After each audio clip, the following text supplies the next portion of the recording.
Welcome to Delmarva, Lower Sussex, Delaware, Bruce Layton Field, the host site of the 2026 Senior League Softball World Series. More than 20-hour trip from the Philippines, the champions from the Asia-Pacific region taking on Team Canada here in the first game on Elimination Day. We'll find out which girls have more game in the opening matchup of the quarterfinals. Winner takes on the winner of the #1 team from Pool B, Michigan, the defending champions. They'll draw Pennsylvania coming up at 5 o'clock today. As we welcome you high atop Layton Field alongside the former Tennessee Volunteer Riley West, my name is Joel Godet. Two teams that have had really good tournaments, both coming off difficult losses their last time out though, so how do you bounce back? Yeah, you have to just flush it. You can't do anything about the losses. That was pool play. Now it's win or go home, elimination. So anything you can do to pull out a win in the circle in your bats. The Asia-Pacific team from the Philippines is the higher seeded of the two. They had 3 victories. Canada, with Francois Martel, went 2-2 during pool play, won its first 2 games, lost its most recent 2 games, so the bounce back for the Canadians is real. They know they're capable. Can they pull that same offense they saw for their first 2 games out? Julia Collard, first baseman in the cleanup spot, one of the leading run producers this week here in Delaware. Yeah, she has been phenomenal in the box, just quality at bats altogether, seeing a lot of pitches, putting the ball in play, but what matters right now is clutch hitting in championship and elimination play, pitching defense, and hitting when runners are in scoring position. They will go up against the #2 pitcher for the Philippines, Carlene Jade Santos. What is 1, what is 2? She has been the best pitcher at this tournament, and that says a lot because Erica May Gonzalez has been very good for the Philippines as well. But Carlene Jade Santos, in her appearances, has an .071 batting average against, has not allowed an earned run, has struck out 11. Yeah, and it comes starting with her velocity. She's that mid-60s. You can see that she's tall. She gets out from that rubber closer to the batter, and she's also really able to locate the ball. So that speed is something that Canada is going to have to immediately adjust. When you're in elimination play, can't take any at-bats for granted because the game can start to feel like it's flying by when your season's on the line. Every game has started the same for Canada here this week. The catcher, Kellyanne Ashi, has reached base safely to lead off the first inning 4 times. And she starts downstairs. That has been via 2 hits, but also 4 walks. Has worn a couple of pitches as well. What do you want out of a leadoff hitter? Somebody that's going to see a lot of pitches, case in point. Yeah, Ashe is every coach's dream leadoff batter. You want your leadoff batter to get on, but if they don't get on, you want them to see as many pitches as possible, and she's kind of a perfect combination of the two. The 2-0. Just inside again. Santos is trying to hit that same inside corner, and it'll draw a visit from her catcher, Panteria. Yeah, that's a lot of what you see from Panteria behind the plate and the entire infield for the Philippines. Lots of communication, and communication kind of clears your mind. And one just to try to get it over. And on 4 pitches, that is the first walk of the tournament issued by Carlene Jade Santos. Yeah, she usually attacks batters. But there must be something that Kellyanne Ashe is showing pitchers because of the amount of walks that she has had this tournament and the times that she is on base. Sometimes a batter is just hard to throw to as a pitcher. Brings up Catherine Martel. Bunts that foul. Now, Ashe reaching in the first inning 4 times, has not scored 4 times. Did in the first 2 games for Canada, did not in the second 2 games. Canadians victorious in their opener 8-6, then a 10-0 run rule victory, but then finished with a 10-2 and a 12-1 defeat. Dropping down, going to second, and Ashe is out. The moxie defensively for the Philippines. 1 away. Yeah, they made that play look very normal.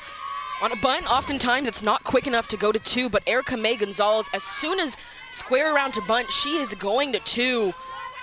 Very smart, very smooth, and a momentum killer, honestly, when you can't use the bunt to move your batters over.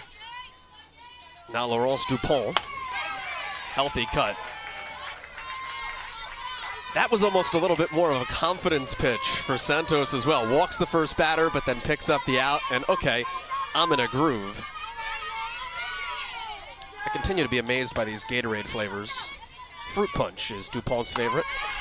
I'm just too bland in my Gatorades. You know, Joel, I think Fruit Punch is maybe one of the more basic ones. That's just the common red one. I always think that's like cherry. Maybe you just didn't know the name. You've definitely had Fruit Punch. Here's the 0-2. 2 down. Strikeout number 12 of the tournament for Santos. Brings up Julia Collard. And Santos just needed a few batters to settle in. This ball is humming in.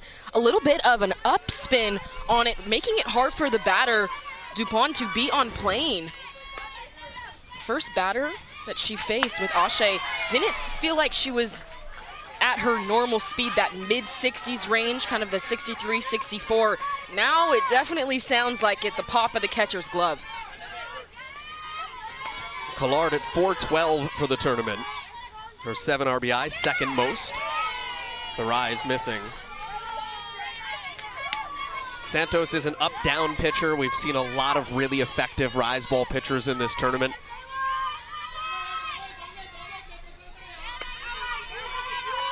Runner at first is Martel. Does Santos's length make reading the rise ball even more difficult? Yeah, 100%. She's tall, lengthy, longer arms. So you think about the release point of the ball is going to be a little bit lower on her hip. And then from that low part of her hip, it's going to rise up from there. So it makes it extremely hard for batters. And the whip of a long arm makes her speed faster. Swings through it, down on strikes. The leadoff walk, then a bunt into an out. Back-to-back Ks. Carlene Jade Santos rolling like she has all week.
Rodolfo Iparong, the manager of this Philippines team.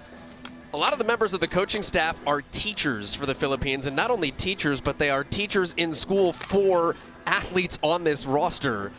They see a lot of each other, and they have trained to be a really talented group. 3 wins in pool play. They have scored double figures multiple times in this tournament. The Evangelistas, 2 sisters and a cousin, 2 games ago, 10 for 10 getting on base. Yeah, the Evangelistas have kind of been the catalyst for this offense. And Joel, you asked the coaching staff for the Philippines why this offense is so elite.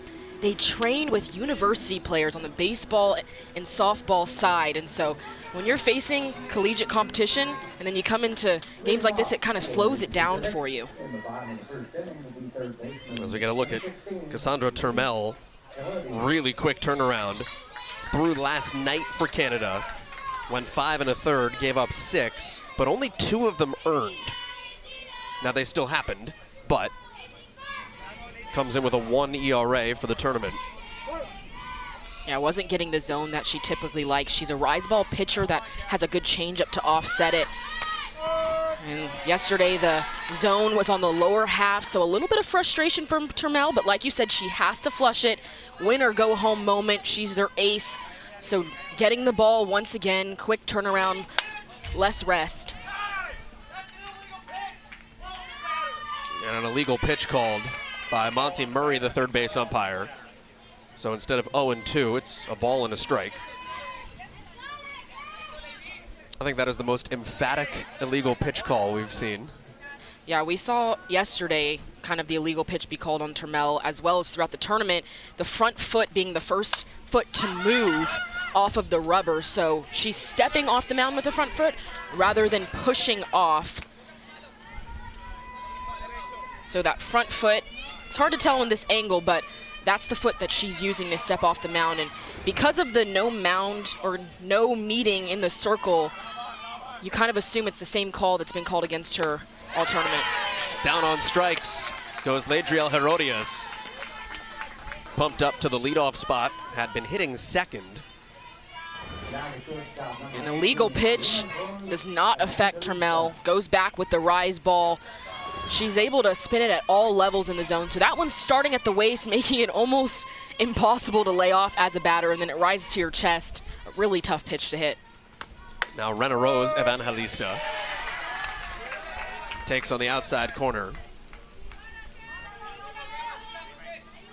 Look at the Canada defense. Make it 0-2. Excuse me, the Canada defense really pinched in like Slapper D. I wanted to say Canadians and I said Canada, so I said Canada. But outfield very shallow, infield, especially Malcolm Burr at third base, pinched in, expecting a ball in front. Just off the outside corner. That is a dangerous take, 0-2. Evangelista looking for her second hit of the tournament. And there it is. Good two-strike hitting. We've seen from the Philippines almost like a pepper approach when they have two strikes. So shortening up, just getting your barrel to the ball, not even a full swing. She started as a bunt, pulled back, and there you see going through extension. And so as a batter, that kind of narrows your focus on putting bat on ball. So less strikeouts from the Philippines, more balls in play, lots of pressure on the defense. Now you've got two of the best power hitters in the tournament back-to-back. And a throwaway checking behind Evangelista. She will stay. And good backup by Laurence Dupont in right field.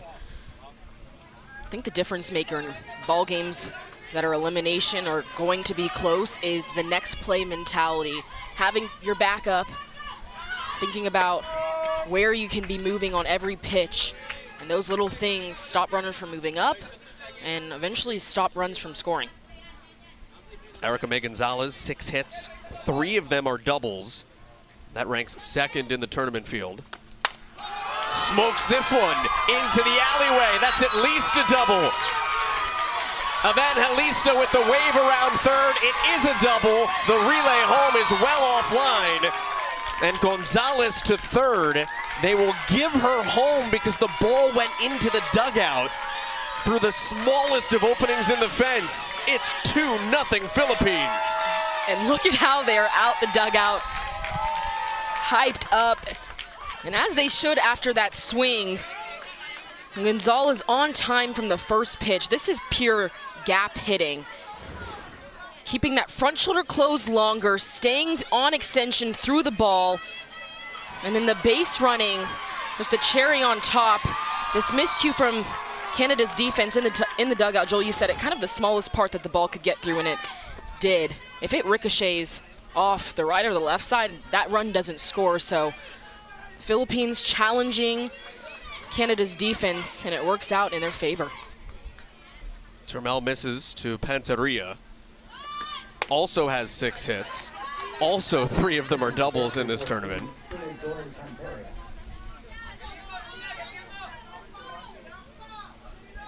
Panteria at .462 for the week with 7 knocked home. Corners are in tight.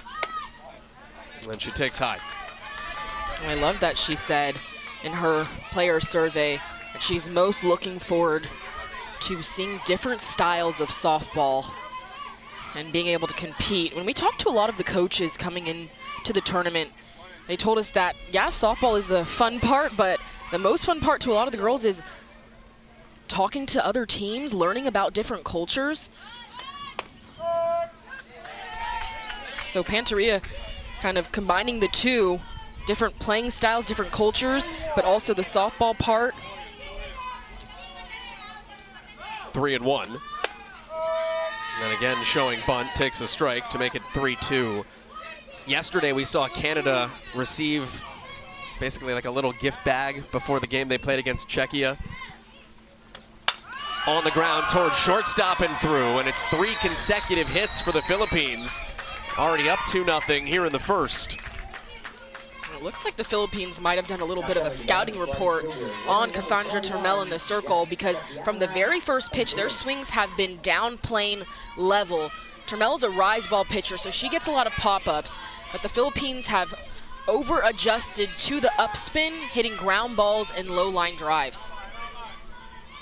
Jax Fontias looking for hit number 4 of her week. First pitch strike. Turmel was ahead of the first 2 batters today, fell behind the last 2. And is ahead 0-2 here.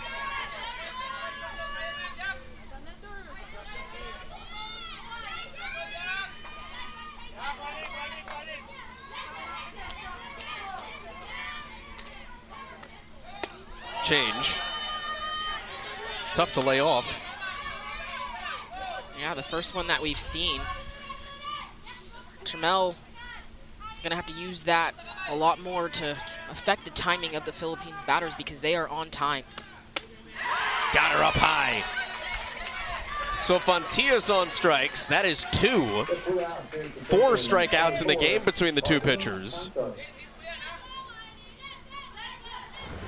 Turmel set this rise ball up perfectly. Throwing a changeup wasn't a strike, but Fontias is just a bit late, and that's because she was a little bit ready, more ready, I should say, for the change. And so Turmel should kind of go back and forth using the changeup until she can get in the heads of the Philippine batters. Pitcher versus pitcher here. 2 balls and no strikes. Said to Rodolfo Iparong, what are your thoughts on the way that Carlene Jade Santos has played this week? And he said, listen, she's having a great time in the circle, but also with the bat. Hitting .400 with 5 knocked in. Panteria is safe.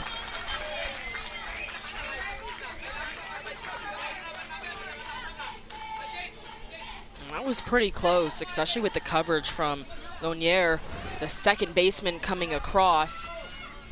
Good throw by Ashe, but Lonier, because she couldn't quite get her back hip, that left hip set and opened up to create a tag, I think that's why it's not a potential out. Popped up. Ashe is there. And the inning comes to a close. But the 2 runs do come across on the double from Erica May Gonzalez. And the Philippines on the scoreboard first. Elimination Friday in Delaware.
It's only the second inning, but could 2 runs be enough for the Philippines? Carlene Jade Santos has allowed 2 base runners this week. One of the most electric arms we've seen in the field. Yeah, she has been pretty phenomenal in the circle.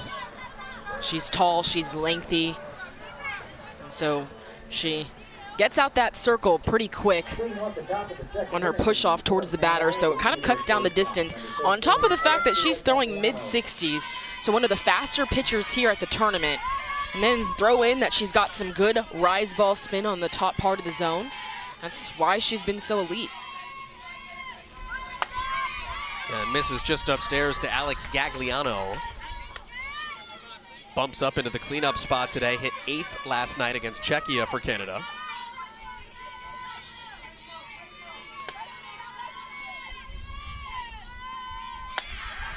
Two balls and no strikes. Did walk the first batter last inning and then came back to be untouchable against the next 3. Yeah, sometimes with really good pitchers, I often think that a scenario like a walk or a hit locks them in even more, and it's just the competitor in them that they don't let something happen twice. It was a 4-pitch walk to Ashi in the first, and the 3-0 here. There's a 4-pitch walk to Gagliano in the second. This has been a constant theme, though, for Canada. Can they do anything with the runners on base? They left 9 against Czechia, at least 1 in every inning last night.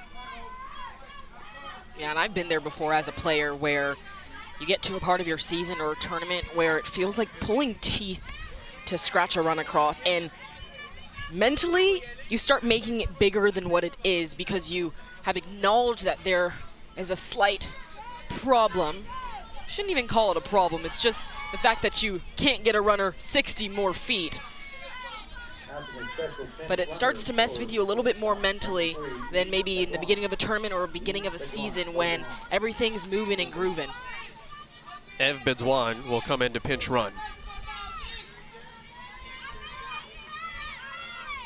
See if Canada doesn't have her moving with Rosie Diandrier. 2 for 11 here in the tournament.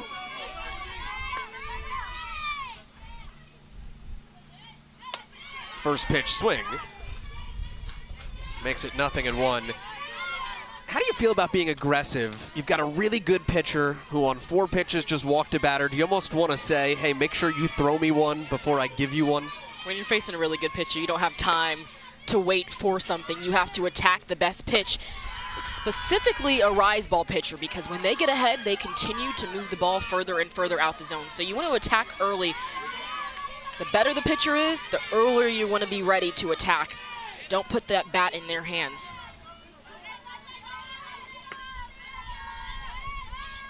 Hacking away, that is deep. Playable, although Fontillas started in and it's over her head. Bedouin had to stop at first. It'll turn into a very long single, but corner to corner for the pinch runner, and Canada in business with nobody out in the second. Diandrier was on time for that pitch. It looked like a bit of an off speed. And once she landed, kept her hands back. Watch her hands stay back a little longer. Sends this deep over Fontillas, the right fielder's head. When Fontillas starts to backpedal, pinch runner Eb Bedouin should take off because she knows it's going to be a tough ball for the right fielder to catch. Because Bedouin held up, caused Diandrier to stop as well. And now we have a new pitcher, and we'll talk about her when we get back. It's a quick hook after just the 3rd hit against Santos in Delaware this week.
Have a swap between the pitcher and the first baseman as Erica May Gonzalez steps into the circle. It's the second time in a couple of days that the Philippines have had a quick hook.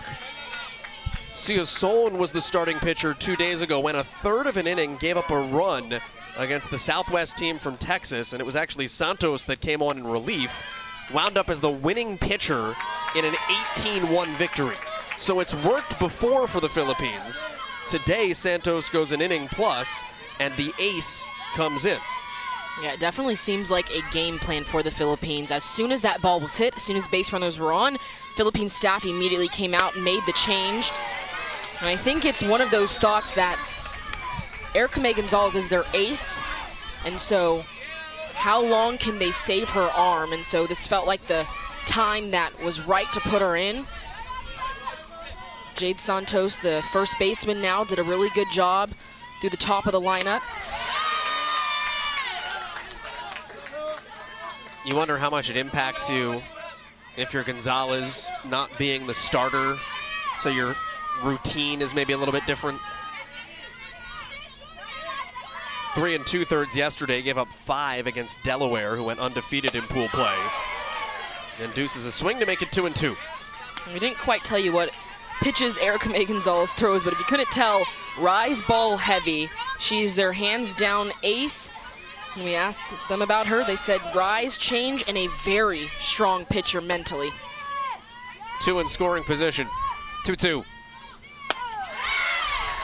Count runs full. A walk here is not the worst thing. Puts the force in play. Lexi Lunier, couple of hits and an RBI in the tournament. Payout. And takes first base. Really good at bat the first time. You were seeing what's the Philippines' ace, Erica May Gonzalez, laying off the rise ball. We've seen her in this tournament get a lot of swings and misses on her rise. And so a good job by the first batter to put some pressure on Gonzalez in the circle. Now even more pressure is on Gonzalez. She's got to throw strikes. So for Kendra Crompton, her mentality should be if it's there, go for it. She's going to try and get ahead. No one wants to walk a run home or give up any more free passes. First mound visit for Gonzalez. What's your mentality defensively? Nobody out. It's still early, so giving up a run here is not the worst thing in the world. Also, you're leading. I think based on the body language and the conversation that the Philippines knows this is going to be a tight game, so their infield is probably going to play in. We'll see as they kind of get into their positions. Force out at home. It's easy thought process. Ground ball, go home. Hard ground ball, Panteria the catcher, she can turn 2. Now she's kind of directing her outfield. I love the communication from her behind the plate. Kendra Crompton is 0 for 4 this week. Did walk twice yesterday against Czechia. And that's kind of one of those pitches early in a count that you are hunting. Waist high, something you can drive to the outfield. And for Crompton, you have to think, sacrifice fly scores a run. And the outfield is very deep. That evens up the count, 1-1. Baudouin is at third, pinch runner for Gagliano. DeAndre is at second. Lonier at first. 2-1. So now if you're Crompton, you are hunting in this count. Gonzalez does not want to go 3-1 on you. So right now you take your big hack. You see one belt high over the plate. Took one right down the pipe. Is there a piece that almost feels like the Philippines are a little tight, right? Like things started to get tense here in the second inning, but you're already leading. It almost makes it more tense.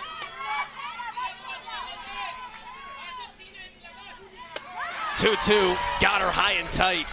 Crompton down on strikes, and maybe that settles things down for the Asia Pacific champions. Yeah, I don't think Erica May Gonzalez is tight. Look at how she's able to spin this rise ball.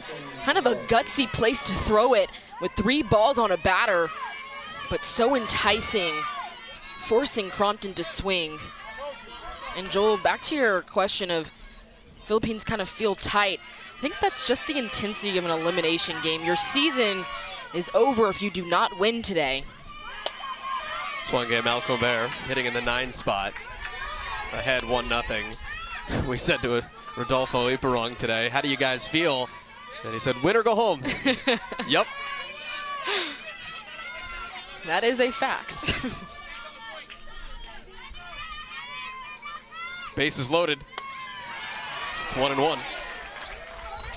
Although, as they said on the public address before the game started, it's not win or go home. It's just win or go back to the hotel. You do get to hang around all of the people you've met from all these different countries and states for the rest of the weekend.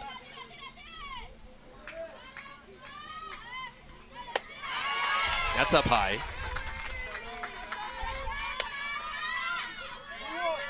Really feels like Gonzalez pitcher is whipping the ball in. We've seen her pitch earlier this week, but right now I feel like her velocity is definitely up. And in this heat, that's hard to do. Swing and a miss. You said that about Santos, though, also, so that I think lends even more credence to the energy in the game. Yeah, it is loud.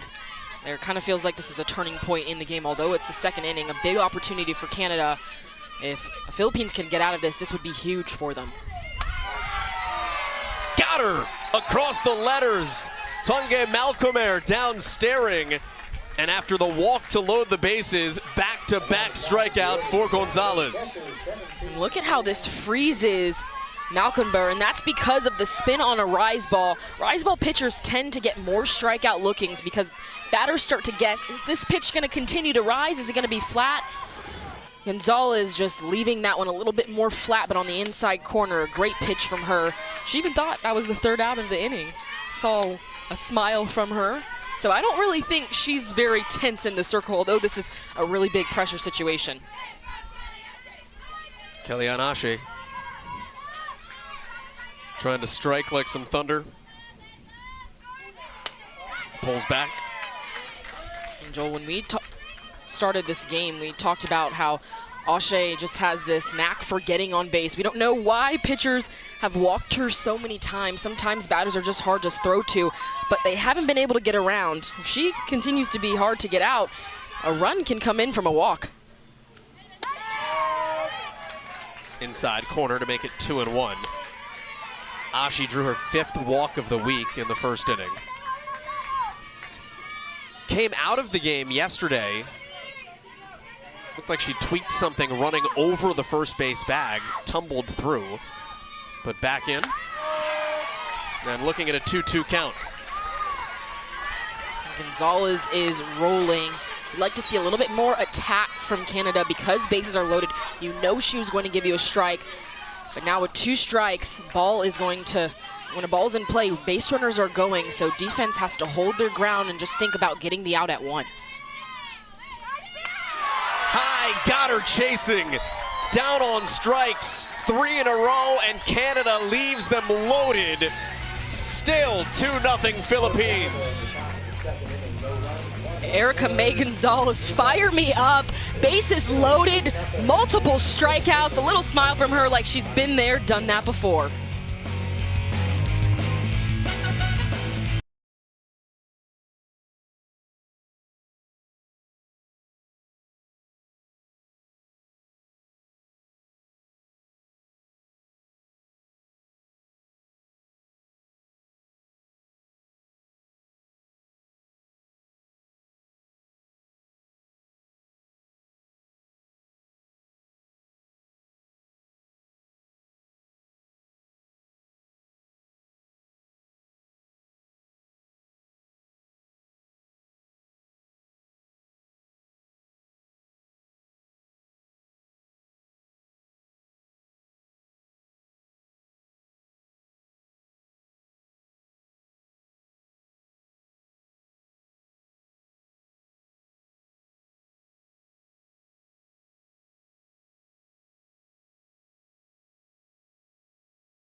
can follow these amazing kids as they experience their own Little League World Series, Junior League World Series, Senior League World Series adventures. Download the Little League World Series app, watch highlights, check out photos, schedules, and more. It's available in the App Store for Apple and Android devices.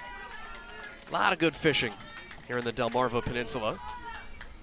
The White Marlin Open is going on right now, not that far from here. Michael Jordan comes and fishes it every year. First pitch off the glove of Ashi to Melissa Evangelista. Relaine Evangelista is next, and then we'll see Rena Rose Evangelista and a couple of batters. Two sisters and a cousin. How cool is that to be able to play with not only your sibling but your cousin, so multiple family members. You're also traveling to the United States, which most of these players from the Philippines said that this was their biggest dream, to be able to come here and play. Slight bobble by Lonier, but has time to clean it up. And there's one away. It was a 20-hour-ish trip for the Philippines team. About 13 hours on the flight from the Philippines to SFO. And then they had to go from there to Philadelphia. And then about a 2.5-hour bus ride from Philly down here to the bottom part of Delaware, the slower lower. First pitch missing high to Evangelista.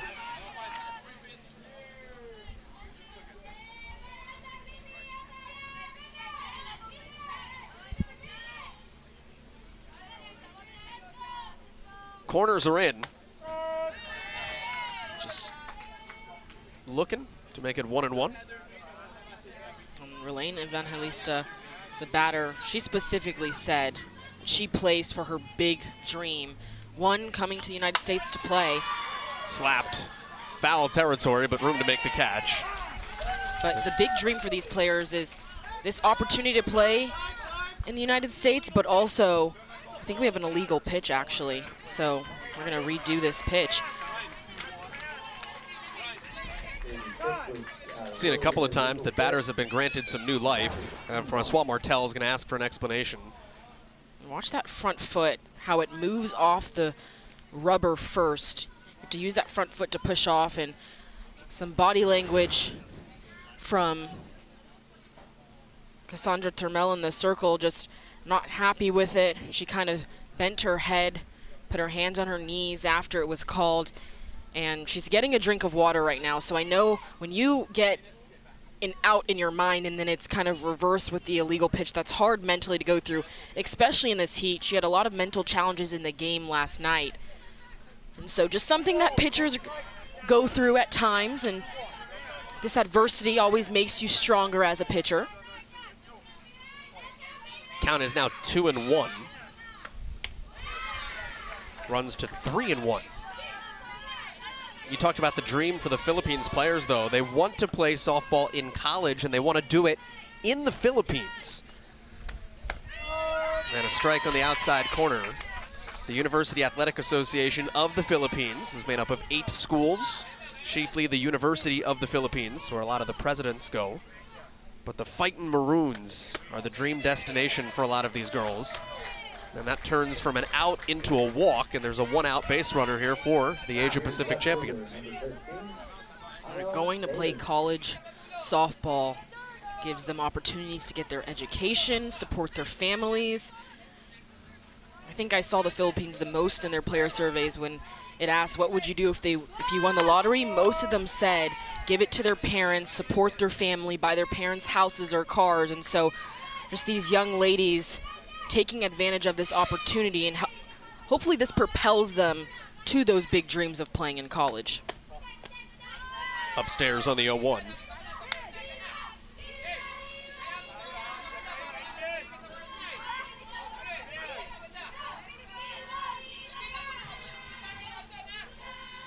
In at third, Malcolbert.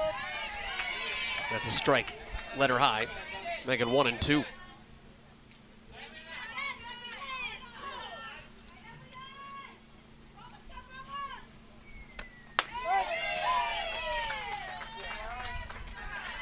A little bit high. Trying to paint that same spot. And I think Turmel thought there were 2 strikes. Yeah, I thought there was 2 up here. I was a bit confused. And in fact, there were. Glad it was cleared up. Turmel, you know she's paying attention to the count after that illegal pitch was reversed, the possible out for her. And she was confident in it, very adamant. Top of the order now, Herodias takes a strike. She went down swinging an inning ago. It's 3 strikeouts for Turmel.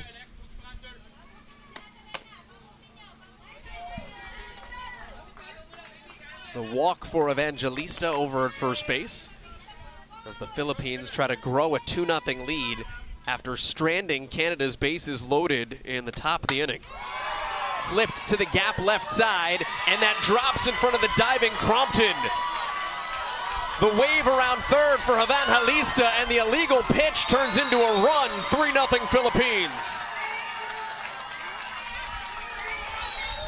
And just putting pressure on the defense is what the Philippines do best. A good swing by Evangelista. Half swing, kind of peppering it, and just a miscommunication between Martel and Crompton. You couldn't hear them call ball from either one of them or kind of call priority, but if the center fielder Martel calls it, it should be her ball. And I think based on base runners, that is definitely her ball coming across that way. And so that lack of communication, that miscue. And then off Turmel, adding injury to it. Around to score, Herodias. It is 4-0. And time called. Francois Martel will speak to his pitcher. There is action in the bullpen with Jean Dion. In these elimination games, every single pitch and play matters. So this inning started, or base runners started because of the illegal pitch. It would have been out if the illegal pitch wasn't called. That base runner came to score, and now that rally sometimes can get in a pitcher's head. But the Philippines doing such a good job of hitting the ball hard. When you hit the ball hard, good things happen, whether it's that miscommunication in left center field, that ball was hit hard. Now this one right back towards Turmel, kind of deflected off of her. One visit for Canada. One visit for Canada.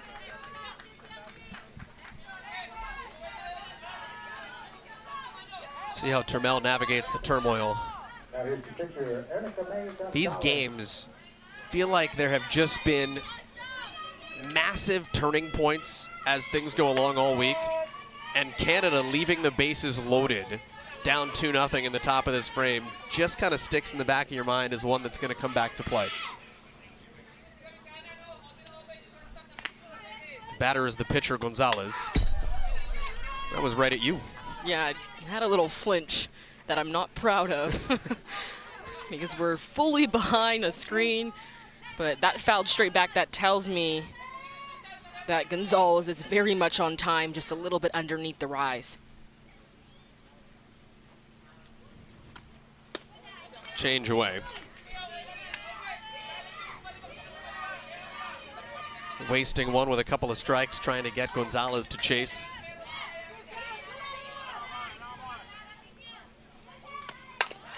Bat on ball, past the backhanded glove of Lonier. It'll be corner to corner for Evangelista, and they're at first and third as the threat continues. 3 consecutive Filipino knocks. Evangelista, the base runner, I have to point it out first. Elite base running, no stopping her stride as soon as that ball is through. But once again, that kind of pepper swing, hitting it through extension, so staying on the ball a little bit longer causes that to go up the middle rather than to the second baseman.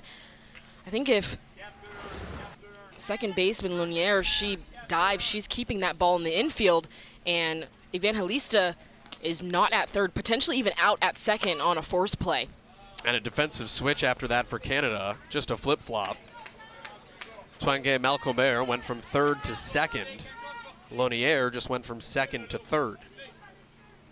And those are kind of the plays that when your pitcher's struggling, you have to put your body on the line to make. Bunt pulled back by Panteria. Her 7th hit of the week in the first inning.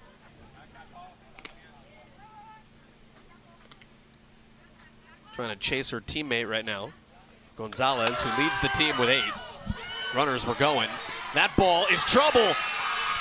Into score, Evangelista. Stopping at third, Gonzalez. And Panteria keeps spinning the dial for the Philippines. And those balls that fall right between the infield and outfield, or I should say right behind first base, are one of the toughest balls because the first baseman is kind of running back, so going to be a tough play for Collard either way. But once again, pointing out the Philippine base running, 2 outs, 2 bases. Immediately when that ball was up, no hesitation by the runners. Yes, 2 outs, but sometimes when the ball is in the air, runners tend to slow down, assuming it's caught. Philippines do not assume. They put their head down and run hard. Fontilla swings through it. The throw down to second, cut off. Canada didn't want to cede the possibility of a run. So a stolen base for Panteria with Gonzalez still at third. The aggressiveness of the base running by the Philippines, though, Evangelista almost scored before Panteria even got out of the batter's box. Yeah, they have some speed, especially the Evangelista family. It runs in their genes because they have just flown around the bases. And it's 2 things. Number one, yes, being athletically fast, but it's also being smart, because you can be a fast base runner, not the smartest base runner, and you get out a few times. The Evangelista family, they are fast and smart, so that combination is pretty hard to defend. Fontilla smokes it. Deep left, Crompton back, it's gone!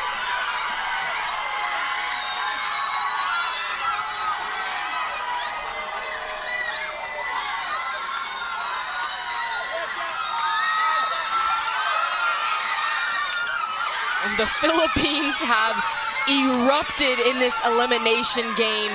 One of the hardest hit balls we have seen so far at this tournament, and it comes from Fontes, a batter that Philippine staff told us is pure power, just the perfect sequence, not even a full swing, just through extension. The follow-through is not needed for her with the power that she creates using her lower half to drive into the ball.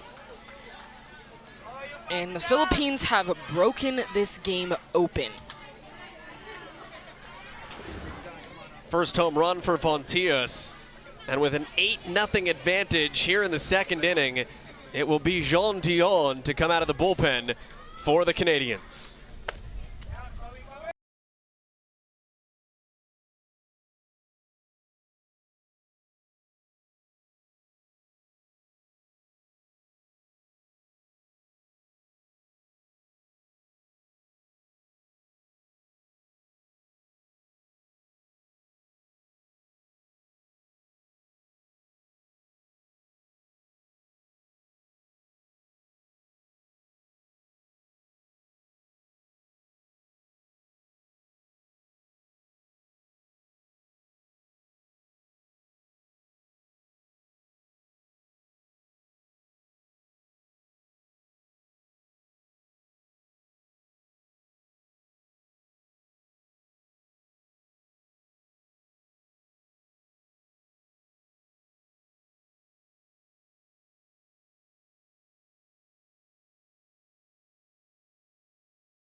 Here we go. Jean Dion comes out of the bullpen here for Canada, who was an illegal pitch away from getting out of this inning in 3 batters. Instead, 5 hits, 6 runs. Barn doors open. And Dion misses down and away to Carlene Jade Santos, who was the starting pitcher for the Philippines as well. So both starters have now been removed. But it's an 8-0 lead for the Asia Pacific champions.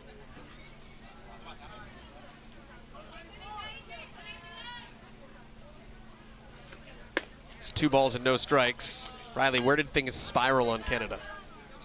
I think not flushing the illegal pitch kind of is where it hurt Canada. It was a tough play because it was an out, and then it was reversed to a ball because of the illegal pitch. And we've covered a lot of Cassandra Turmel's games throughout this tournament, and there have been some tough breaks for her and her team, and so that kind of led to the spiral of a little bit more plated pitches. But that changeup by John Dion in the circle, we've also seen a lot of John Dion coming in as relief, and she has the rise ball as well, but kind of the difference between her and Turmel is she uses her changeup a lot more in a ton of different counts, gets batters to be out in front, then kind of spins that rise ball in. That was cranked foul. Count now 2-2. You mentioned relief. Dion did throw an inning and 2/3 out of the pen yesterday. Was hit for 2 runs. Inside, swing and a miss. So down on strikes to end the frame. And after batting around, the Philippines lead 8-0. Home run by Fontaine. Now 8-0 with top of the third.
First home run of the tournament really opens things up here for the Philippines. Jax Fontias, a 3-run blast to make it 8-0 in favor of the Asia Pacific representatives here at the Senior League World Series. To think an inning ago, Canada had the bases loaded, down 2-0, winds up not scoring. The momentum swing. Not to overuse the word momentum, but the momentum swing, massive in the second. Yeah, and in elimination games, especially when people are playing to keep their season alive, you have to take advantage of every opportunity, because there gets to a point where you can count down outs left in your season. And so Canada, I do think a missed opportunity, bases loaded, not to manufacture a run. You get bases loaded less than 2, it doesn't take a hit, and went down with 3 strikeouts. And the Philippines just used that and rolled with it into the next inning, led to that 3-run home run. Martel to lead off, and it's very quickly 0-2. 3 straight strikeouts for Gonzalez after the walk coming on in relief. She has now K'd 20 of the 55 batters she has faced, 36%. Looking for number 21. Give it to her. 4 straight strikeouts in relief for Gonzalez. And when your team puts up a lot of runs in the bottom of the inning, when you get back to the top, you go right at the first batter, shut down any momentum, any hope of the other team. Gonzalez just going to that elite rise ball. And I love the way she just attacked from the very first pitch. First pitch swinging for Dupont. Both she and Julie Collard, who are next, struck out against the starter, Carlene Jade Santos. This might seem silly, because if it was this easy, we would all do it. But when a pitcher is striking out a lot of people consecutively, and it's just swing and miss stuff, what do you do offensively to try to slow things down, to try to get a different read, to just change things up. I think you have to make an over-adjustment. So not just an adjustment where you tell yourself, hey, don't swing at the rise ball. It's maybe, because I can't lay off the rise ball, I'm going to hit a ground ball. So that ground ball, that plane of the swing, that down plane, almost like you're chopping wood, leads you to hit more of a line drive. And so Canada looking to make that adjustment. That's 5 in a row. You come in as a reliever, dangerous spot, 2 on, nobody out. You walk the bases loaded, and then Gonzalez says, all right, my game now. Yeah, you've kind of seen it with these competitors in the circle that when the pressure rises, they get even better, even more locked in. I joke around all the time with my former teammate Carlin Pickens that I sometimes felt like she wanted the pressure situations to happen because she pitched her best. And so something that I'm seeing with a lot of these pitchers, especially for the Philippines today, Erica May Gonzalez and Jade Santos, bearing down when their team needs them the most. Everything up in the zone, completely unhittable. Collard.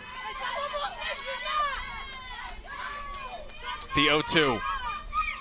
Down on strikes. 6 in a row. Untouchable Gonzalez. For Canada, at the top of the third inning, no runs, no hits.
Eight 8-0 lead for the Philippines, heading to the home half of the third inning. And Riley, you said you don't know if you've ever seen this before. We just had an immaculate inning from Gonzalez in the circle. 9 pitches, 9 strikes. She has K'd 6 in a row. Yeah, that was impressive. We kind of, during the break, we're talking it up here. Did we get it right? I didn't think I saw a ball. You didn't see a ball. That was the best we've seen this tournament, the best inning. I don't know if I've ever seen it while I've called a game. I'm sure I've seen it while I've played. I've played with a lot of elite pitchers. That one's up and pounded shallow center field. Martel puts it away to retire Evangelista. Bottom third of the order here for the Philippines. With the Evangelistas, specifically Melissa, who's just retired, this infield, the outfield has played really shallow, specifically Martel, the center fielder. She's still pretty shallow right now. And so it looks like they're trying to defend those kind of bloops into the outfield. And we've seen them trying to defend those bloops, and so some balls that have been hit a little bit harder have gotten past them that maybe could be catchable if they were playing at normal depth. It was actually Evangelista 2 days ago that said, "You want to play me that shallow? Fine." Hit one over the center fielder. Yeah, Canada might not have been watching that game because she has some pop to that bat. Evangelista the other way, foul. This is Relane. One of the statistics they keep here at the Senior League World Series is actually quality at bats. So it's not just hits, runs, RBI. It's how good were you while you were at the plate. Evangelista is number 2 in the tournament with 11 quality at bats this week. That means you're seeing 6 to 8 pitches. You're seeing 3 pitches after strike 2. You're getting on, or you're creating a productive out. Those are the 4 categories. Changeup gets her here. Don't let that impact what we just said. There are 2 down here in the 3rd. And a really good pitch by John Dion to go to that changeup. That's what makes her rise ball even more effective is the change. But look how that kind of falls off the table. I love the energy from her after. She's got to keep the Philippines to a minimum to keep her team in this ball game. And when you're pitching like that, it's going to be hard to score runs against you. First time at the plate here for Janeri Santos.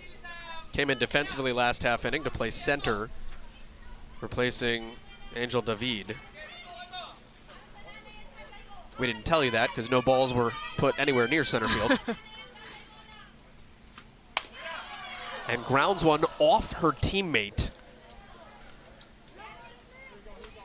Caught Herodian right in the right hamstring. Yeah, that does not feel good. One of my least favorite places to stand on the field is sometimes on deck. It's hard to defend yourself. Bat in your hand, you're getting your timing.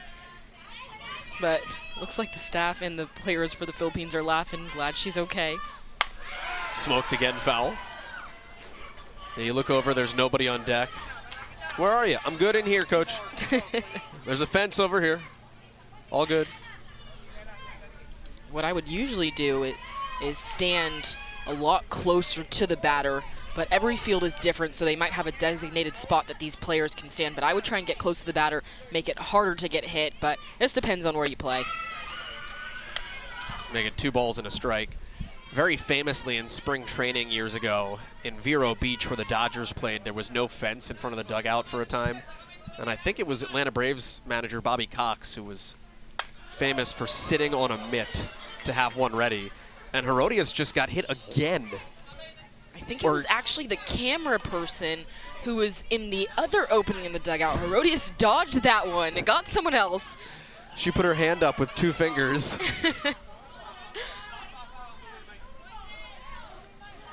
Now, I might go in the dugout if I'm Herodias. I've seen enough. Or bring a glove.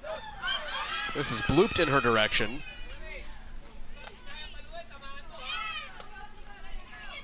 Was like a warning shot across the bow that time.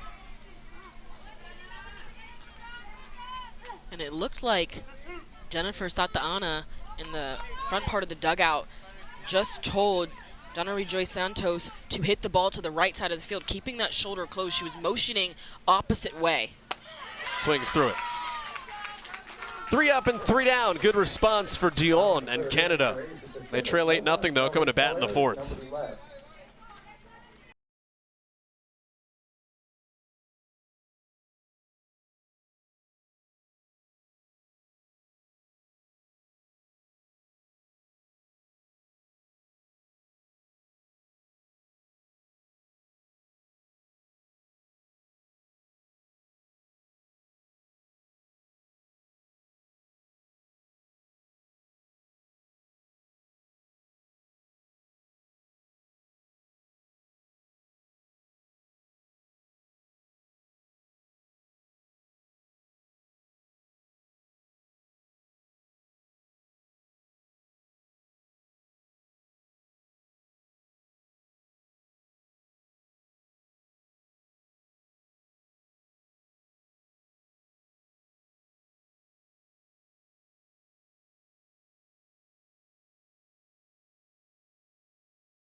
More strikes than a bowling alley in the third inning for Gonzalez. 9 pitches, 9 strikes. She's K'd 6 in a row. Riley, what do you do?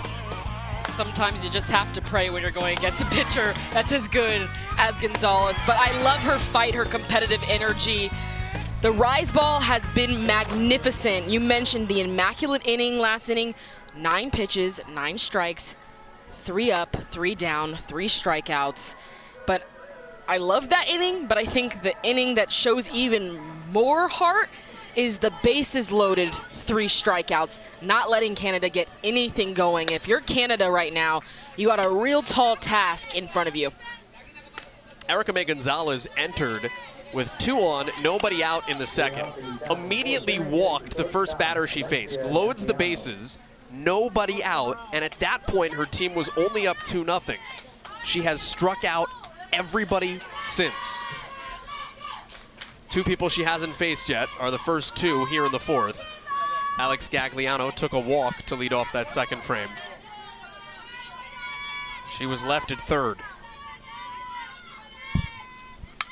Swinging away. That's at least 11 consecutive strikes dating back to the second inning.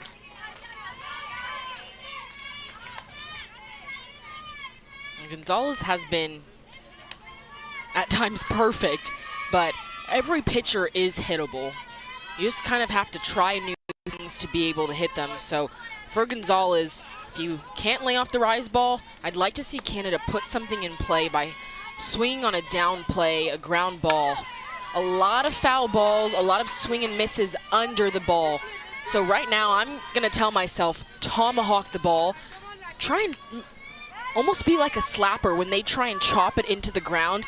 And I'm pretty sure with the swings that they've had and that adjustment, it will probably kind of even out to become a line drive. 0-2. Doesn't chase. Easier said than done to adjust your swing that much, to do something so different than maybe is normal for you? Yeah, definitely. It's a lot easier to talk about it up here than it is to grab a bat and go do it. 1-2 is put in play, and that ball for a second was lost in the sun. Nice recovery to make the grab.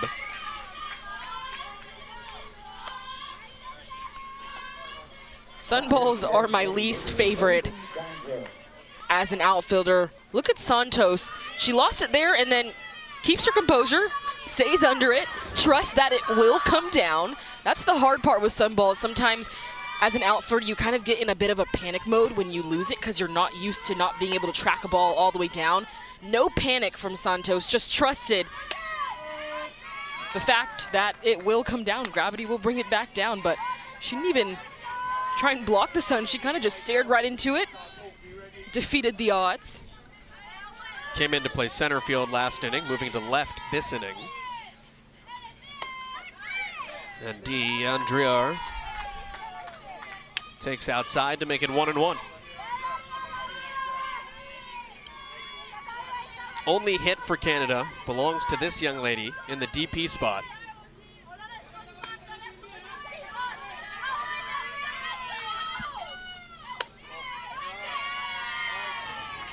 Three for 12 in the tournament. And only been playing softball That's since wild. 2023, which that is extremely difficult to do, to get to this level after only been playing for 3 years. Little hump back toward shortstop. 2 down. And not only did she just pick up softball, but almost hit 500 for the season. And she came in yesterday to pinch hit in the night game where it's been all day, haven't gotten at-bats, and had one of the best at-bats that I've seen in this tournament. Got down in the count and continued to foul balls off and give herself a chance. First pitch, check swing to Lexi Lonier. As Erica May Gonzalez has just struggled here in the 4th. I mean, people are putting the ball in play. The 0-1. Right back to that swing and miss stuff. It's nothing in 2. Yeah, struggles means kind of soft pop-ups. That also means you're doing something extremely right. Last inning, the immaculate inning. This inning, a little different, not quite perfection. 0-2, fouled. Although, what does it tell you that now, I mean, it took 6 batters, but you're starting to see people see the ball against her a little bit better. Yeah, especially with a pitcher that's as good as Gonzalez is. It's going to take multiple at-bats. The hard part is limiting the Philippines to runs on the other side of the ball so you can get to Gonzalez at a point where you're still in the ball game. Right back in the saddle, strikeout number 7. She has recorded 7 Ks in 9 outs against 10 batters, and the Philippines cooking.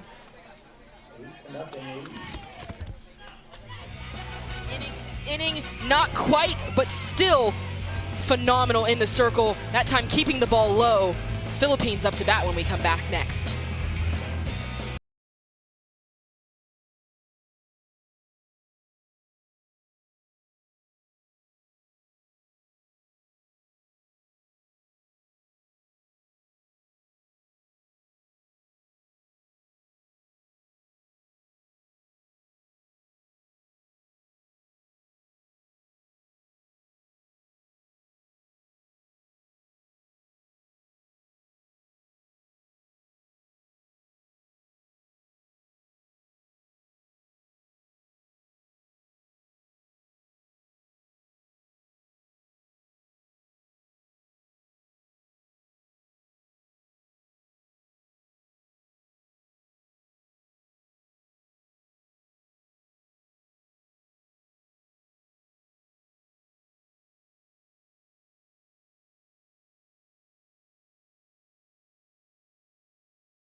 Snow cones on full display. What, they got stripes on top of that? The sour stripes?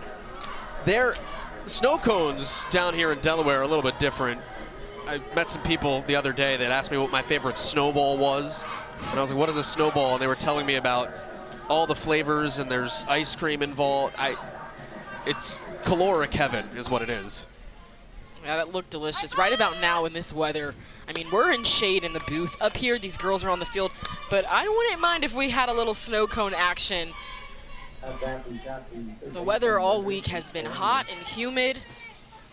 The rain has stayed away, which always nice, but still another kind of mental battle for some of these players to withstand the heat as well as keep the same focus on the task at hand, which is win or go home today.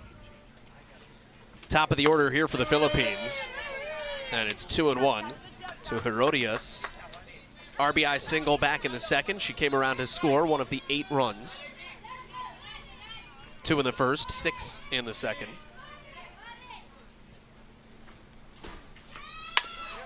Towards shortstop, Gagliano. 1 down. There is a defensive change on the infield for Canada as well. Gagliano has a new partner to her right, with Fatusi coming in to play third. Remember, Tanguy Malcombert moved from third to second last inning, so that's a replacement for Lunier. And Rena Rose Evangelista is the batter. 2 for 2, 2 runs and an RBI. Did not go.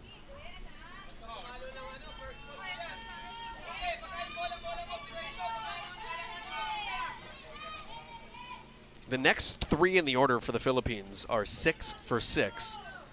If you expand that to the next 4 in the order, it's 6 for 7 with a 3-run homer.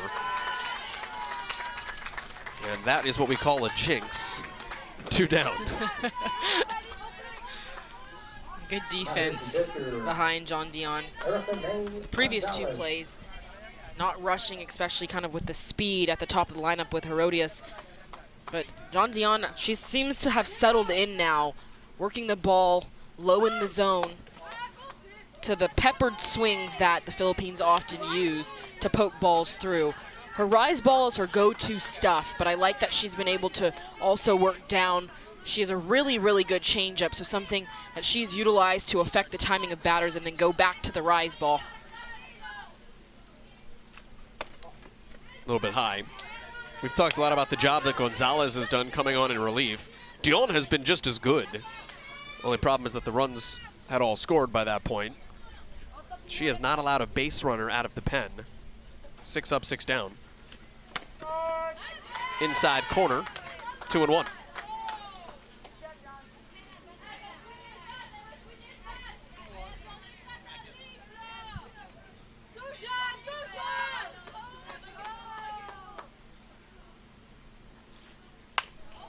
Waited on it nicely. Rolls it to short though. And Gagliano with a good inning. 3 ground ball outs. Dion has been locked down since coming out of the pen. Canada though needs some offense.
They are playing Don't Stop Thinking About Tomorrow on the PA right now, and that is quite accurate. Czechia waiting for their matchup with Brazil coming up next. There is no tomorrow. If you do not win, we are to the elimination round. Czechia and Brazil, winner will take on the winner of Delaware and Hawaii in the 1-4 matchup. The winner here gets Michigan or Pennsylvania. Michigan, the defending champions, and I don't want to pre-crown anybody, but they have been the best team here this week. What's impressed you about both 1 seeds, Michigan and Delaware? Well, Michigan has just completely dominated. I don't think they've had a close game in this tournament. They're not only trying to win, but it feels like they're trying to score as many runs as possible. And then Delaware, the home team, they've been challenged a little bit more. They had a 1-run win ball game against Brazil, who we'll see this afternoon. And so that challenge, I think that does help you create some of that momentum. When we talked to their head coach, Clint Lutz, he said that definitely helps you move forward. And he also talked about the home crowd, how much that influences them when they play, hypes them up. So just all around, a lot of good softball to come. And it's been a lot of fun to be able to talk about these young ladies, specifically their stories that have brought them here. Kendra Crompton takes one high and tight. Still trying to solve Erica May Gonzalez. First batter she faced walked in relief in the second. 9 up, 9 down since, 7 on strikes. The 2-2. 8 on strikes. And this might wind up being the best pitching performance, knock on wood, if you're a Filipino fan, of the entire tournament. Most definitely, it's looking like it. Gonzalez is just lights out in the circle. Her composure, her calmness, It's just been really fun to watch how she's spinning the ball. Practically has been impossible to get a good barrel on the ball. We saw her earlier yesterday against Delaware and struggled. And we talked about coming in today, the bounce back for both starters for the Philippines and Canada, and that was going to be the difference maker in this game. And so far, that has been the case. Erica May Gonzalez bouncing back, getting on this ball quickly. Does PFPs well, too. What does she not do well is the question. She does play badminton. Did not tell us how well, so. Maybe that's just for fun, not as competitive as the softball part, but it'd be really tough to compete in a different sport when you're pitching like this. Turn over the lineup card.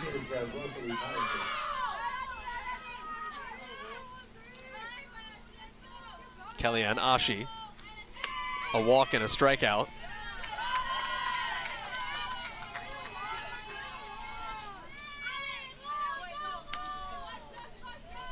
Should have been in this spot, but this is Rosalie Paradis.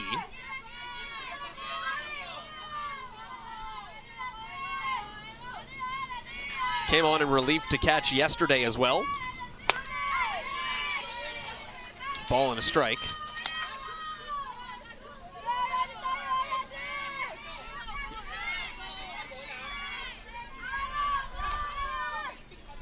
We said Erica May Gonzalez plays badminton. Paradis not only plays softball, but also ringette, which we talked about yesterday, that hockey-like sport.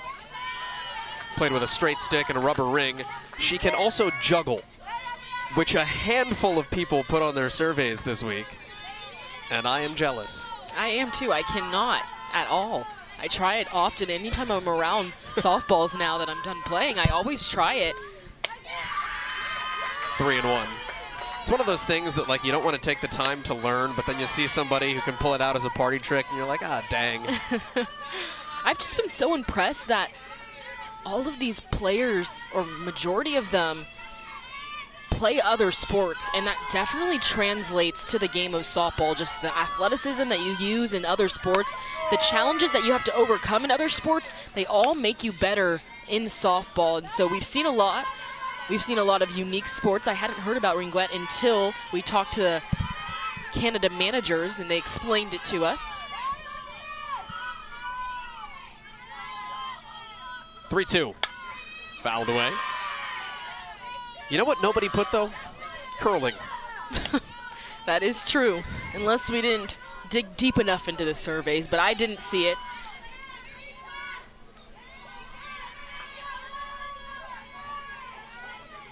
You always think Gonzalez wants a new ball, but she's just checking in with her defense to make sure everybody's locked in.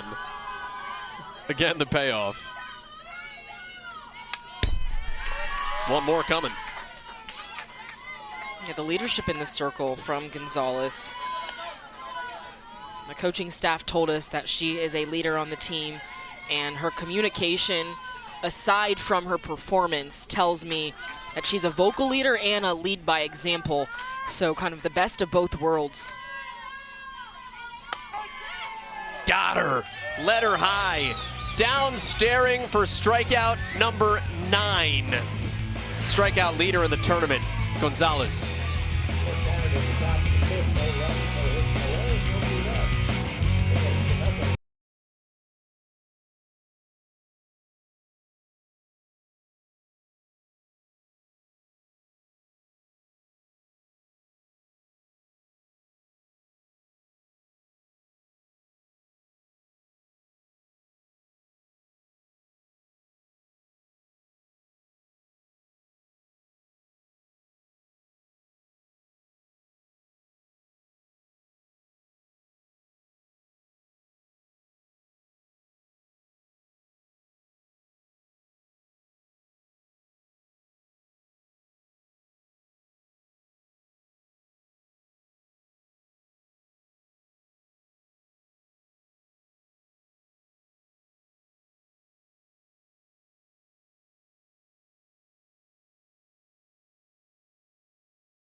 Quebec Life. That game Philippines lead at started 8-0 with the 5th inning stretch happening here in Delaware. four. Full host of changes defensively for the Canadians. Takia Buckley enters to play left field. That moves Crompton to center. Fatusi stays at third. DePico replaces Dupont in right field. And Boudouin is your first baseman, replacing Collard. And Dion continues to throw well in the circle. Falls behind 1 ball and no strikes to Sheena Joy Panteria. But she has not allowed a base runner since coming in. Only problem is that 8 runs had already scored at that point. What's impressed you about the way that Dion has calmed the waters and at least given her team a chance? Yeah, she has really just been in full control in the circle. Starting with her pace, the at-bats seem to be more in her hand, on her timing rather than in the timing of the Philippines batters. And then she's been spotting it well. I know she's behind in the count right now, but she's been getting ahead. And then she's been able to use that change-up for some swings and misses, and then that sets up the rise ball that she's able to kind of hum in there. Outside corner to get back in it. Sheena Joy with a single back in the first, a single back in the second. That one drove in a run.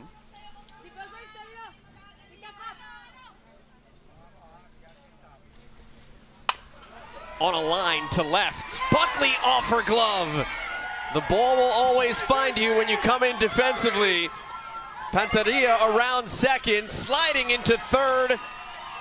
The Philippines right back in business. First base runner against Dion.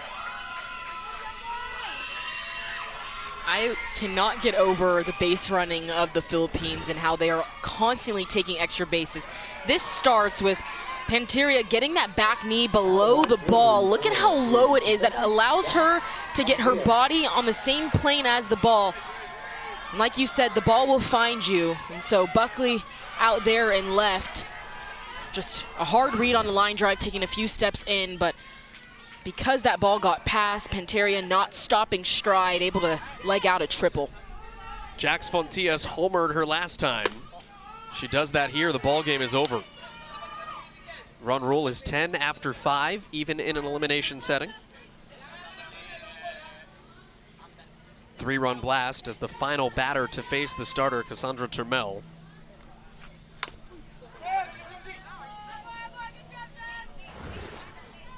This thing was mashed. On home runs, when they're hit that hard, it looks effortless in the box. The sequence is so perfect. Getting to your hitting position, your hips going, then your hands follow. It just looks effortless. And that was a swing through extension, no follow through. Foul.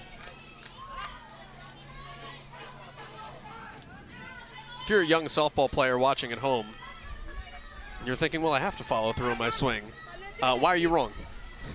Follow through is a motion that just slows down your bat before it hits your back.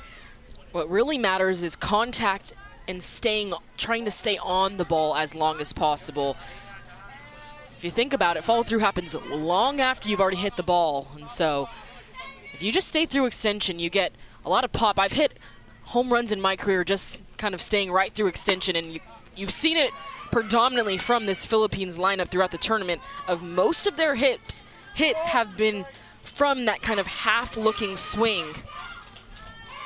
But don't get me wrong, they're not stopping at contact. It's afterwards. 2-2. Change, got her. Dion changes speeds really well. One down, and here is Santos. Watch her pull the string. And this is what you do to a home run hitter. You got to throw their timing off, take a little bit of that confidence away.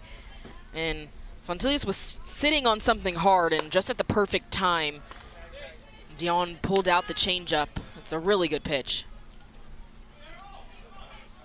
Strikeout and a pop-out for Carlene Jade Santos. Runner at third is Panteria. Bunt foul. That was a squeeze. Yeah, and so as a batter, you have to get your barrel on the ball no matter what. Protect your runner. So even if that is a ball. It looked a little bit low to Santos. She's tall, but even though that ball was low, Santos had to get her bat on the ball, foul it off so it can reset or put it in play. There's really no other option for a squeeze. What do you think about the strategy of taking the score out of it? And the Philippines just saying, runner at third, less than 2 outs, let's try to get her home. I think it's very fitting for this Philippines team who has been exceptional on the bases. They're a combination of small ball and speed as well as power. And so they don't always wait for that long ball. They try and manufacture runs any way they can. Change up away. They are who they are. Don't try to change that even up 8-0. Let's play for one.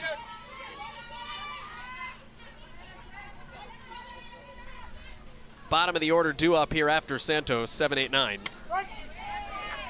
Keeps the bat alive, now 3-2. That was a borderline pitch, so I think that's a really good take by Santos. She swings at that, it's probably going to be a dribbler to the left side, and so when you're 3-1, hitters count, be very selective. Now 3-2, got to protect. Does, on a line to third, nearly a double play. Hit the ball right at her teammate, and Fatusi in the ballpark. And the question will be whether or not Canada will challenge this.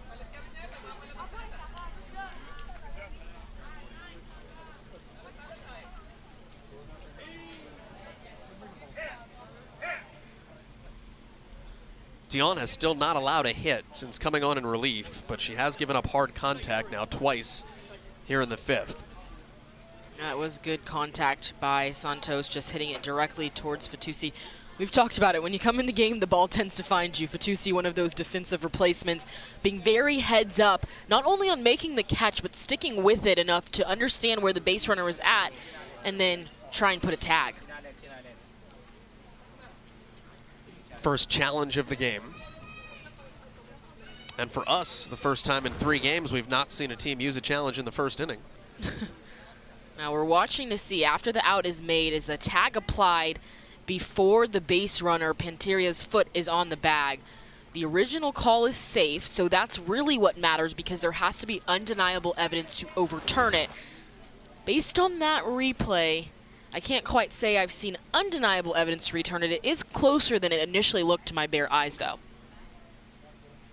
It's a tough angle for us. And it's one of those things where when you're watching it, if you're Troy Richardson, this needs to say, without a doubt, that she was opposite of what happened. Now we can't see the foot. But how about those reflexes by Fatusi? The third baseman getting the ball, making the tag, as she's taking off her face mask at the same time. So see, she's catching it. This is a tough angle, so I'll talk more about the face mask. She's tagging and then immediately taking her face mask off, like she knows in her mind that was an out. Was she taking it off, or did it come off and she caught it?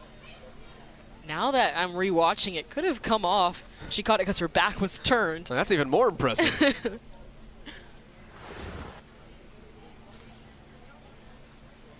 Canada, right about now, they've had some tough breaks throughout this tournament and a lot of delays in this tournament as well. Last night, the game could have potentially ended maybe 20, 25 minutes earlier without some of the delays that we had. So they are no stranger to waiting on challenges or some controversial plays. If this is overturned, the inning is over. If it is not, we'll have a runner at third with 2 outs for Evangelista. And she is safe.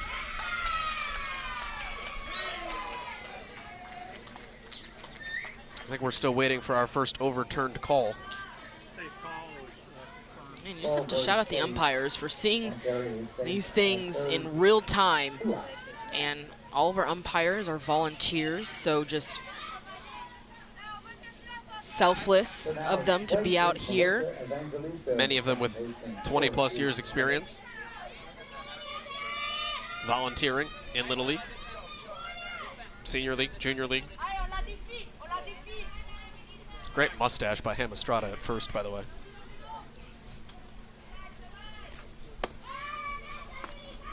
And Evangelista gets ahead in the count. 8-0 Philippines. 2 runs in the first, 6 in the second. Jax Fontias with the big blast, a 3-run homer, first for the Philippines in the week. The count 1-1. Dion has still not allowed a hit. Runner at third, reaching via an error here in the 5th inning. Trying to be like her sister Estelle. Played in the Little League World Series in both 2024 and 2025.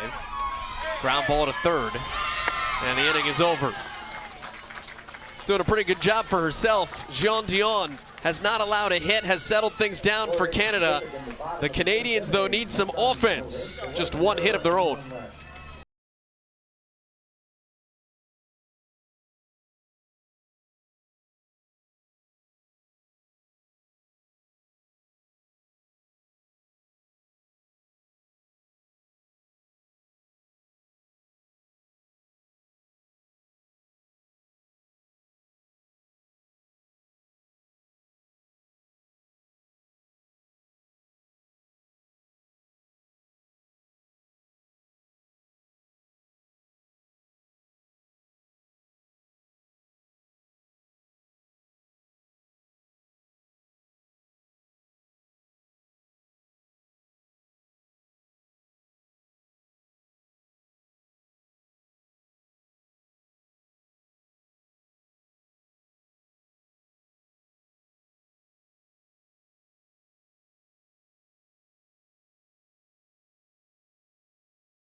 You can find Little League on Facebook, X, Instagram, YouTube, and the TikTok at the official handles at Little League. Don't forget to use the hashtag LLWS when talking about Little League, Junior League, Senior League, softball, all throughout the rest of this tournament. Especially when you talk about Erica May Gonzalez, because there was a lot to talk about. 26 strikeouts, leads the week. 57 pitches, 39 of them strikes today. She has K'd 9 since coming on in relief in the 2nd inning. She's had one of the best pitching performances we have seen in this tournament. Just a ton of strikes being thrown, getting ahead of batters, spinning it well, bouncing back from yesterday's loss. Both her and her offense bouncing back. You got to have a short memory in the game of softball, especially from pool play to elimination. You can't dwell on anything that has previously happened. Now what's interesting here is this is the 2nd time through the order for her, but it's kind of the 1st time through the order for her because there were so many defensive changes for Canada in the last half inning. So the first time that Takia Buckley has seen Gonzalez. So any adjustments you may have been able to make, taken off the table. An illegal pitch. First time Gonzalez has been called for that. 2 balls, 2 strikes. And there once again was no meeting in the circle to talk about what the illegal pitch is, so we don't quite know up here. But we've seen a consistent theme of pitchers, their front foot, which most of them being right-handed pitchers, so their right foot stepping off the rubber first rather than pushing off the rubber. Now 2 balls, 2 strikes. 2 balls, 3 strikes. And that is strikeout number 10 for Gonzalez. 27 for the tournament. That's the most. And coming to that is Nila Sveshkova, who I imagine we will see in the next game for Czechia, is second with 21. The Canadians know that well. Pitched dominantly yesterday with 12 Ks to get Czechia its second win. You know the stuff is filthy when Gonzalez is missing almost above the umpire's head, and you've got to appeal as to whether or not the batter swung. Yeah, she's really spinning it through the zone. And I want to go back to your point, Joel, of this is kind of her first time through the lineup because of all the defensive replacements that have now stayed in to bat. And Canada, that's kind of an interesting choice because when you're facing a pitcher that is throwing as well as Gonzalez, it's definitely going to take multiple at-bats for each batter to get used to the spin and make an adjustment. And so Canada kind of making a tough decision to change up the lineup. And so you're in the 6th inning, but it's kind of feeling like that first inning where every batter is trying to get on time and understand what Gonzalez is throwing. Fitoussi watches 2-2. There's like two school of thoughts there, right? You want somebody to have a second look, but also there's a piece that goes, all right, you go try. Yeah, definitely. But I think it's pretty evident that it's hard for everyone. So just a tough decision. Down looking. Strikeout number 11. 13 total. The starter, Santos, had 2.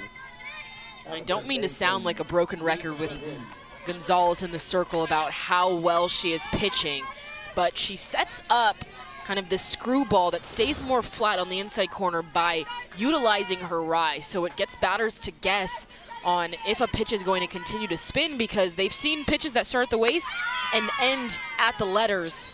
And so that one starts at the waist, stays at the waist, freezes Fitoussi. Ev Bedouin, first time to the plate for her. 3 straight strikeouts for Gonzalez.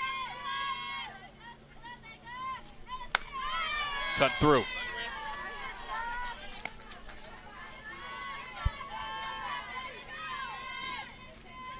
The winner of this game moves on to take on the winner of Pennsylvania and Michigan. Michigan so far has been the best team in this tournament. So that'll be an interesting matchup if it's Gonzalez again in the circle against that offense. Yeah, something that I'd be really excited for if I was Gonzalez, a challenge, but as a team from Michigan, something to be looking forward to as well. Bedouin down on strikes, 12th for Gonzalez. It's 8-0 Philippines.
Eight 0 Philippines, potentially the last at bat here for the Asia Pacific champions. looking to advance to tomorrow to take on the winner of Michigan and Pennsylvania. Evangelista with a walk, a strikeout, and a run today. The joke she put down on her form. Make it 1-1. Why do softball players never get lost? They always find their way home. Especially if you have the Philippines or Asia Pacific on the front of your jersey, you find yourself home a lot. 45 runs in now 5 games for the Philippines. It's also what they've allowed. They gave up 11 runs to Delaware. But outside of that, they have given up 3 in the other 4 games played. I think after pool play, not to discount any of the other teams, but it really kind of comes down to who can step in front of the freight trains that are Michigan and Delaware.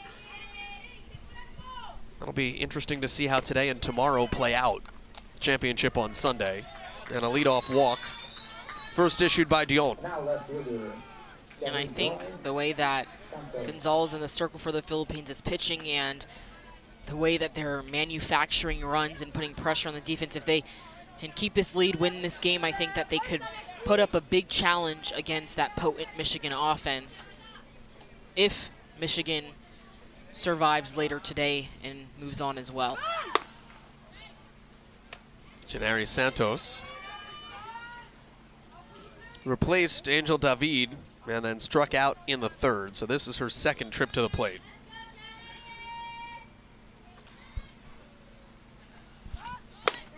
Pulls back at a strike to make it 1-1. 1-1.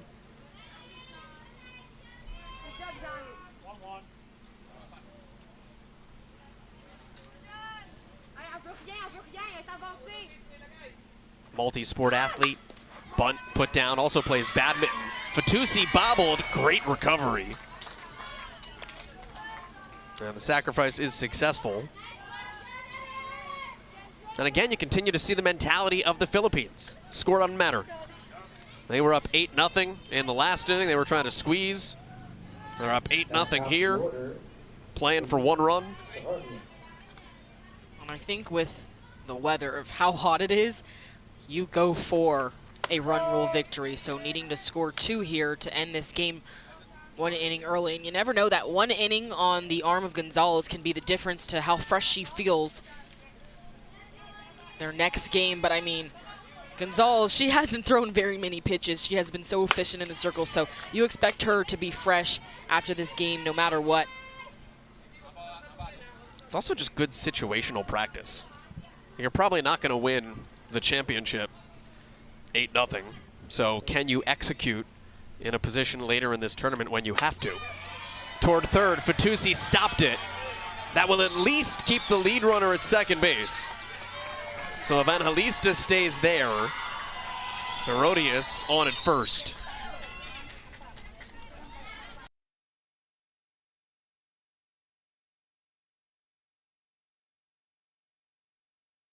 Advantage of the miscues.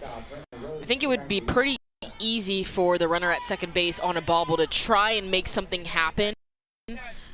But Evangelista staying at 2nd, understanding the situation, 1st base is open, and now you're in a position, 2 runners on. You need 2 runs to end this game, so just being smart. They take what they can get, and they don't try and overdo it. Change up, runner goes. You get the advancement anyway. Evangelista down to 3rd. Herodias behind. Down to 2nd.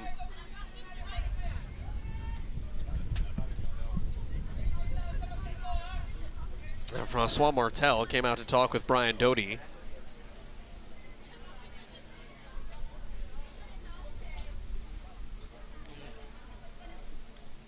He pointed to the batter during his conversation with the umpire.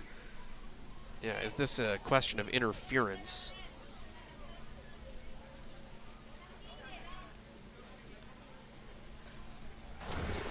Let's take a look at it. The batter batter has the right to the box. So if the batter's in the box and the catcher either bumps, pushes, or moves through them, the batter, that's not called interference. It's if you move out of the box. So let's say that Evangelist steps out of the box backwards and gets in the catcher's way, then that would be interference. But she did the right thing by staying in the box. Still actually kind of helped out the catcher, Dandrier, by moving her leg to let the catcher get the ball. Oftentimes batters will stand there and make you kind of go through their legs to grab the ball. And so she did kind of move, but it kind of helped Dandrier behind the plate. 0-2 to left field. Down for a hit, and that should do it. 10 runs for the Philippines. Evangelista scores, Herodias scores, and it is 10-0 here in the 6th. And that will be the game on the 10-run rule. Fist pump for Rodolfo Ibarong. The Philippines have won this whole tournament before. They will see the semifinals in 2026. And that's what it looks like to keep your season alive, the celebration from the Philippines, knowing that they can play together tomorrow. Coming into this game, we talked about how it was going to be the battle of the bounce back between the #1 pitchers. And it's safe to say that Erica May Gonzalez won that battle. An elite performance in the circle. Her offense had her back, and they get out of here 1 inning early. Gonzalez goes 5 for, actually not the win, Carly Jade Santos, but Erica Gonzalez goes 5. She strikes out 12, walked 1 batter. It was the first batter she faced. She did not allow a hit. One of the single most prolific pitching performances you will see. And a bow to their opponent out of respect that we've seen from the Philippines all tournament long. Erica May Gonzalez had doubles in the game, and the home run by And the Philippines players bowing now to the fans in addition to the Canadian players. They win via run rule. 10-0 is your score. They will take on the winner of Michigan and Pennsylvania. The next game, though, Czechia and Brazil. Who will win the 2-3 matchup on the other side of the bracket? You got to juggle a lot to stay involved here at the Senior League World Series. The pressure is up on quarterfinal Friday. For Riley West and the rest of our crew, my name is Joel Godet saying so long. Stick with us in Delaware. It's Czechia and Brazil coming your way next.